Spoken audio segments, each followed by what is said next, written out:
Ash, it finally happened. Johnny and Danny had sex. Woo! This was a terrible plan.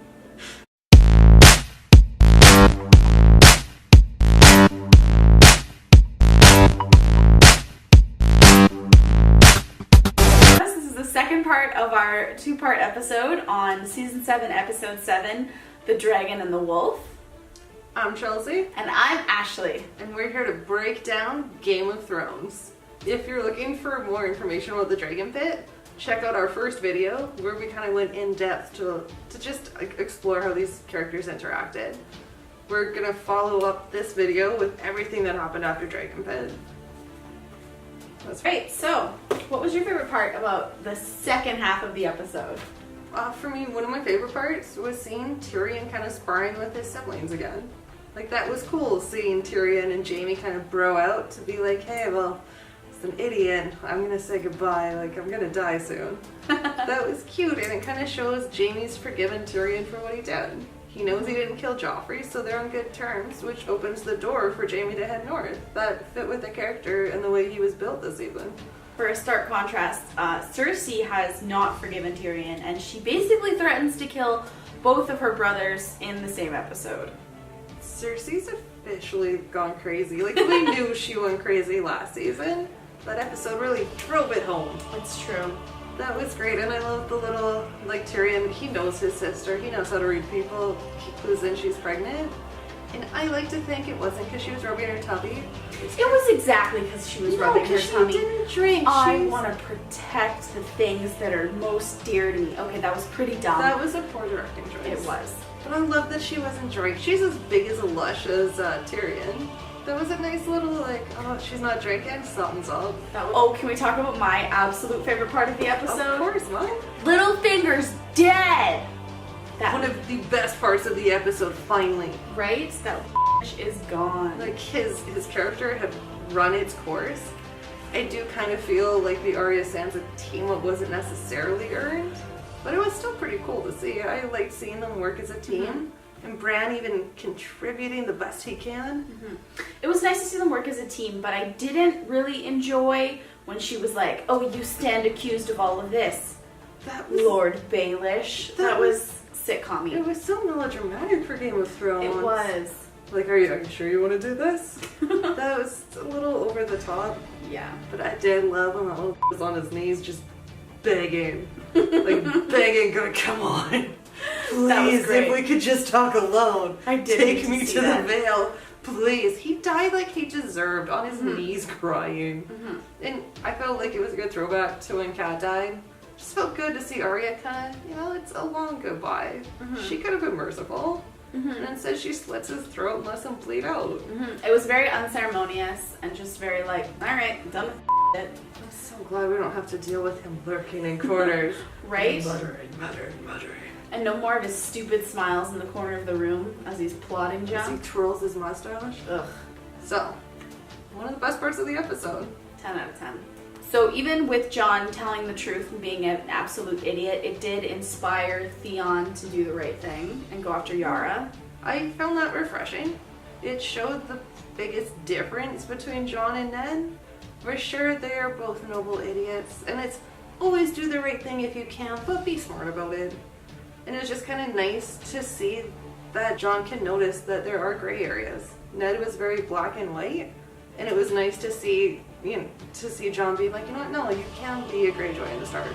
And I also feel like that was a lead up to be like, Jon can be North and South. He can be Targaryen. He can be a Stark. He's the wolf and the dragon. He doesn't have to choose one. He can do both and be better for it. Mm-hmm. So that was an interesting conversation. One, because it also showed he's not as hot-headed as Ned. Mm-hmm. The fact that he can forgive Theon for the things that he's done. Mm-hmm. So that was like a nice little bookend. And it inspired Theon to go after Yara. And it shows like the growth of Theon's character quite a bit. Because he did act like a little bit for a lot. Only 7 seasons? Yeah. But finally, I'm not sure why that was the thing that inspired him to go so much further, but I do enjoy seeing his character actually grow a little bit and not be so much of a little However, that fight was a little bit unrealistic.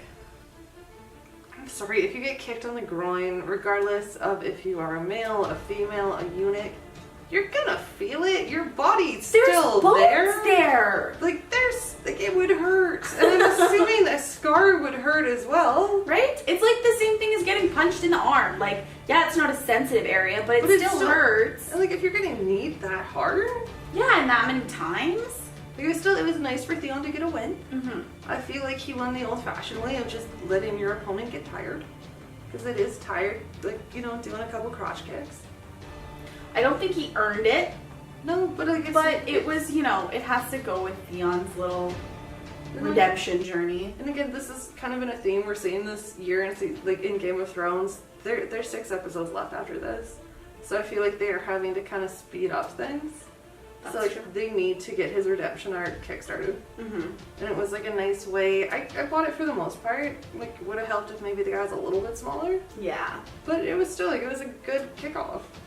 Pun intended. So at the end of the episode, we find out Cersei was playing everyone. She's not going to help them fight the Wight Walkers. She's going to hope that the monsters can kill themselves, leaving her free to rule the kingdoms. And she's also set Euron to go get the Golden Company. That was a nice twist in character for Cersei. Maybe not so much of a twist. You kind of... I think a twist would have been that she was actually honest. I don't know how I would have handled that. Yeah, I expected this and I'm happy about it. Because it was, exactly what you expected, and it's going to be her downfall ultimately. Yep. Because Dany's not going to forget this. No one's going to forget this. Mm-hmm. Jaime, her brother, abandoned her because she's such a monster. Mm-hmm. And so it fit with her. It's, good luck, Cersei.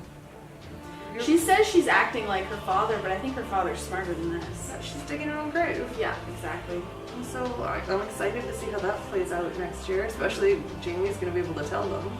But Yeah. what do you do? You're like between a rock and a hard place. Pretty much, yeah. Okay, oh! Biggest gripe of the episode. Okay. Now I think I know what this is. So, like, this upset me very much. Sam took credit for figuring out that Rhaegar and Lyanna married. That was Gilly.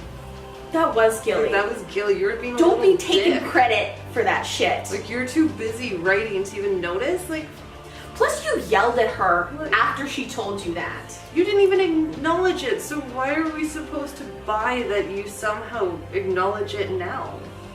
That just... And how did Bran not know that the two of them were married? Yeah. He reintroduces himself to Sam with like, oh, I remember you. I remember everything. Except that? Like, you have seen everything. You've seen the construction of the wall. You've seen the birth of the Wight Walkers. You've seen the birth of Jon. But you missed the wedding, Bran? Yeah. That doesn't make any sense, actually. Like That's a good point. It felt kind of sloppy. It was. Like, it's important info, and I felt like they were trying to kind of play off last year. Because, again, like, I will never be able to heap enough praise on the season 6 finale, The Winds of Winter. That is a perfect episode of TV. It's perfect directing, perfect music, perfect story. It is what TV shows strive for. And I feel like they were trying to emulate this one, especially when his real name, Aegon Targaryen, like Jon's real name, Aegon Targaryen, is revealed. They even cut back to the scene last year of Lyanna giving birth. And it didn't feel as effective. Yeah, I'm with you there. Like, it felt forced. Mm-hmm. And like, again, I get it, we are kind of ramping up. There are only 6 episodes. We're looking at, maximum 10 hours left? Yeah. So they are working with what they have. But I wish they had taken a risk instead of trying to do like a poor carbon copy of last year. This is another issue I have with the reveal of the wedding and Jon's real name. Rhaegar had a wife before he married Lyanna, and they had some kids. One of them named Aegon, so one, it's weird to name both your kids Aegon. And it's also weird because in the books there is a potential Targaryen, an Aegon Targaryen. His name's Young Griff in the books, and it's hinted that he could be a liar. And so I'm wondering in the books if his name's actually going to be Aegon, because there was a rumor going around it would be Jaehaerys, which makes sense, J&J. And it just seems weird to do that, especially when Rhaegar's kids have been named and mentioned in previous episodes. Like, it's just, I don't know, it didn't fit. Although, it is a nice homage to Aegon the Conqueror, who first conquered Westeros. Jon and Dany finally got together, Ash. He showed her his dragon bone. You could almost say that She got his boat rocking. He went south of her wall. She made him harder than Valyrian steel. Stuck her with the pointy ends. She went north for him, so he went south for her. His ice met her fire. Something about dragon bits. And Dany finally had some boat sex. If you can call it that. How did HBO drop the ball so bad? You know, I think, and they intercut it with like that, the Why whole would- conversation about the incest. Why would you remind me they're aunt and nephew? I think that might have been the point. Like, It and was they made still- it such a bad sex scene. I wanted a first kiss. Yeah. Like that's part of building an epic romance. You want that first kiss. Think of Ygritte and Jon in the cave. That felt earned. It felt like realistic. Or yeah, he's following for this wild thing. This one though was weird. He knocks on his door. Tyrion's like in the corner brooding. It was just awkward and not what I anticipated. Yeah, and there was like no romance in the way they looked at each other when like he first knocked on the door. It was like a business contract. That's what it felt like. They were going in for a meeting. She was like, "Ah, yes, you're here. Okay, come in." I was on there. It's just awkward, especially when they kiss. Right? Like they look like they didn't want to be doing that. Yeah. Although, like you brought up a point up before we were filming about maybe he just had such good chemistry with Ygritte because he was dating her in real life. That's true, and that could be a thing. But there are these photos that have been going viral from a photo shoot from Game of Thrones. And like the electricity between Kit Harington and Emilia Clarke is like off the charts. Okay, I think it could just be photographer's magic, because But still, I've made some good photos with If some bad people. if a photographer can get that, they couldn't even get a slice of that. Like they couldn't even get it was just. That's true. Yeah, it was really bad, and like there was. I wanted it to be over. It like they rolled over, and that was the whole sex scene. Oh, don't forget they look at each other longingly. Oh. That's what you do in passion. It just it wasn't passionate. It wasn't romantic. It was weird and forced. Mm-hmm. Like at least they could have done like a little sneaky kiss at the dragon pit or something. Just give me something. Like don't just have them jump into bed together. Yeah, because they never developed the romance Like at sure, all. they flirt and other characters are like that Jon Snow, that Daenerys Targaryen. She's giving you the eye. Nah, like you need more than that. Because the thing is there was so little romance developed that if I was either one of them, I wouldn't even be sure that the other one liked me. It was bizarre. Well, compare that to his brother. Like when Rob, when he finally like gives into that carnal lust for Talia. Yeah. For Talia. Like that felt real. Like they were ripping each other's clothes off because they had to be together. Mm-hmm. This one though, it's like a handshake, like time. a clammy, gross handshake. Mm-hmm. Probably the most important event of the series so far happened tonight. Yup. The wall's down. That was awesome. That was pretty cool. But is Tormund dead? He can't be dead. That would be poor script writing. Like you don't. No, have it'd be really good script writing because he'd don't- actually be dead when he's supposed to be dead. I don't agree with that. I feel like they would kind of like Glenn it like they did with Walking Dead because he should have died when they had Eastwatch. Looked like those like little mother were gonna take him down, and then he survived. Why write it so he survives only to kill him off screen a couple episodes later? You know, I didn't think about that. Still though, like the whole wall came down. That though. looked awesome. That was super With, cool. like- And that dragon's like fire. I don't know if it's cold or if it's like hot, but it looks sick as f. That was best part of the episode. And the Night King looked like a boss riding that dragon. He super did. And- And I feel so bad. Viserys' wings are all like decaying, and I just. I was thinking about it too. They already lost, like Dany already lost Viserion, and she's gonna have to kill him all over again? Like that's dark. Oh, it is dark. That is what I'm looking for in Game of Thrones. Question though, does fire kill a White Walker dragon? It has to. I don't know. I think that's going to be an interesting part of the next season. Yeah. They're trying to figure out how to kill this How to dragon. even get close enough to kill it. Yeah, jeez. Then like when you see the army of the dead like passing through the wall, they're They are. they're an endless army. How do you Yeah. deal with that? And it was like a landscape of White Walkers. yeah. Like there's so many of them already. It kind of really drove home how big the threat is to see that many all together. marching south. Like, you know, we always knew it wasn't a matter of if the wall would fall, it was when the wall would fall. And I honestly think this episode did a great job of it. Yeah, I think they did. I kind of wish they'd done a little bit more of the wall. Like, spent a little bit more time there. But yeah, it was really fascinating. It was a great part of the episode. Can't wait for next season. Alright, so my favorite part of the episode, theory time. It is fun. Yeah, so what's your realistic theory? So for my realistic theory, I think that the governance in Westeros is headed towards a democracy. You have Dany, who allegedly can't get pregnant. Jon Snow, who I would argue we are not sure if he can father kids. Like, the dude died. True. In the books, it's like implied that his heart may not be beating. So that, like, you know, if your heart's not beating, your junk's probably not up to code. And so that'd be interesting. There's repeated talk of breaking the wheel. Tyrion brings it up last episode. How do you break the wheel? You move away from divine right.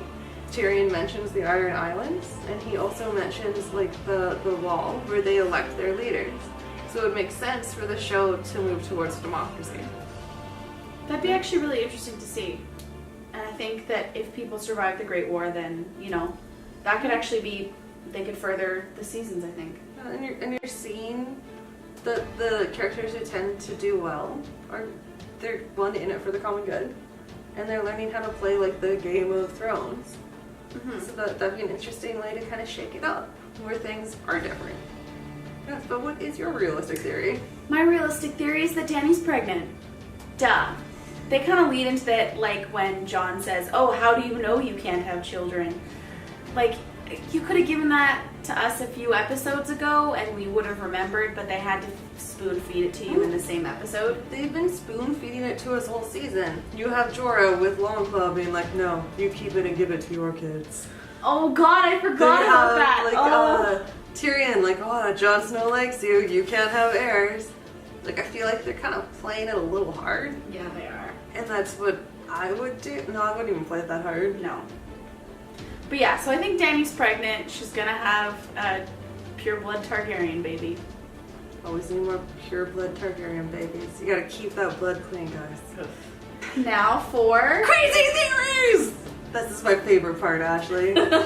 So my crazy theory is that Dany's pregnant.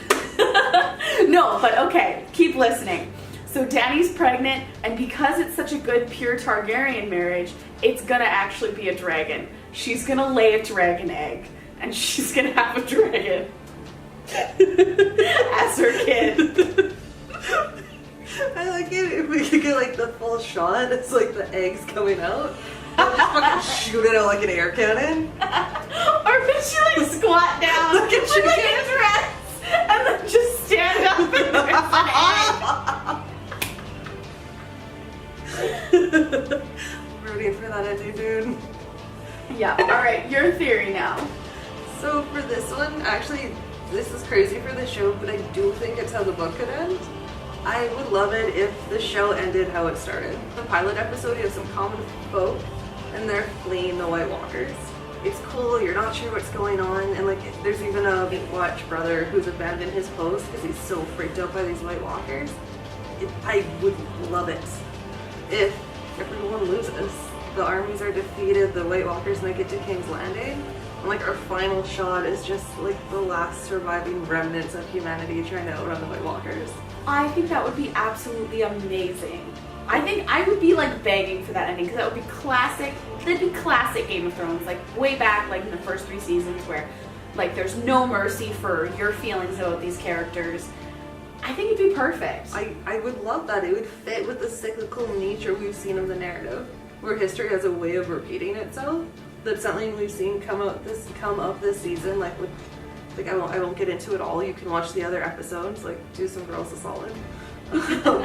But it would fit with the narrative George R.R. Martin created. But with the way the show's gone, I don't think that's possible. But again, I do think the books could end that way at least. It would fit with the initial nihilism of the show. Mm-hmm. Let's hope for the best. Let's hope just die. That'd be fantastic. So that's our recap of Game of Thrones. We'll be doing it again next year, or God forbid, 2 years from now. But anyway, what are your theories for the upcoming season? Please tell us in the comments. We love to read them. So check out our next video. It's going to be on Defenders. It's coming out next week. So maybe binge watch that, and then you can talk to us about it. And don't forget to like, comment, and subscribe.